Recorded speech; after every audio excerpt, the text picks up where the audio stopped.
Вака, ја пак јас сум горд што сум од Тимјаник, од Неготино, нели? И јас акцентот си го задржав, кај мене колата уште на неготински табли, личната карта ми е Неготино, значи јас сум горд на место кој што доаѓа. Почнат луѓето да живеат по пештери, кога имале некое место за живење и кога имале да одат на лов, доека имало животни ловеле, кога снемувало животни оделе на друго место, да барат екзистенција, за да може да однесе дома. Така и ние, од тоа помало место дојдовме во Скопје да живееме, бичи сметав дека можам овде повеќе да просперирам.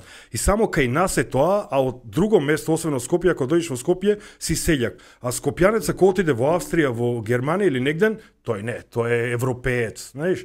Јас ако бев во Америка, во Лас Вегас, па таму имаше 500 националности. Не знам уште каков не сретнав. Па никој на никој не му кажал дека тој е селјак. Сите се од негден дојдени, сите се борат за живот. Знаеш за кој сум овде селјак јас? За луѓе што сме работеле заедно пред 20 години, 25 години, кога дојдов овде по врати кога работевме, и тие возеа коли од мама и тато и живеа со мама и тато. И сега колата му се расипала од мама и тато, оде пешки по 20 години, живе уште со мама и тато, а тоше купил куќа, купил кола, оде во Лас Вегас се шета. И за него тоше е селјак. Не е успешен човек, е селјак, а тој е граѓанин голем.